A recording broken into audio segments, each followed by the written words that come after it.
بسم اللہ الرحمن الرحیم۔ السلام علیکم ناظرین، آزاد کشمیر کے الیکشن سے ایک تو نتیجہ یہ نکلا کہ ایک متھ ٹوٹ گئی۔ وہ جو کہا جاتا تھا اور بہت ذمہ دار سینئر قسم کے تجزیہ نگار بھی یہ کئی مہینوں سے یہ کہہ رہے تھے کہ اسٹیبلشمنٹ غیر جانبدار ہو گئی ہے اور ایک پیج نہیں رہا، اور خود مریم نواز صاحبہ نے بھی یہ کہا کہ ایک پیج جو ہے وہ شیم پیج بن چکا ہے۔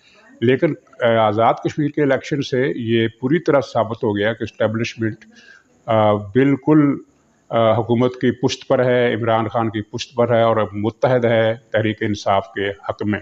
اور ناظرین، میں بھی اس مغالطے کا جزوی طور پر شکار رہا کہ کم سے کم اسٹیبلشمنٹ کا ایک حصہ غیر جانبدار ہو گیا ہے، اور میں نے اپنی تجزیے میں یہ بات کئی مرتبہ کہی، جبکہ دوسرے تجزیہ نگار یہ کہا کرتے تھے کہ اسٹیبلشمنٹ مکمل طور پر غیر جانبدار ہو گئی ہے اور وہ کسی کا ساتھ نہیں دے رہی۔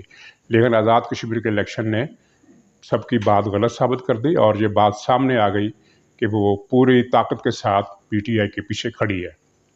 ناظرین، پرسوں کے جو الیکشن میں آپ نے جو کچھ دیکھا وہ ظاہر اتنا زیادہ اس کے مناظر ہیں کہ وہ ایک نظر میں سمویا نہیں جا سکتا، لیکن میں کوشش کروں گا کہ ایک مرتبہ آپ کو پھر وہ ساری کہانی مختصر الفاظ میں جو مناظر آپ نے دیکھے، دنیا نے دیکھے، ان کا ایک خلاصہ بتا دوں تاکہ یہ چیز ایک میرے حوالے سے کم ریکارڈ پر آ جائے۔ الیکشن سے پہلے کی جو فضا ہے اس کو میں ذکر نہیں کروں گا، جس میں مریم نواز کے جلسے بہت بڑے تھے، اس کے بعد پیپلز پارٹی کے جلسے بہت بڑے تھے، اور پی ٹی آئی کے جلسوں میں الو بول رہے ہوتے تھے۔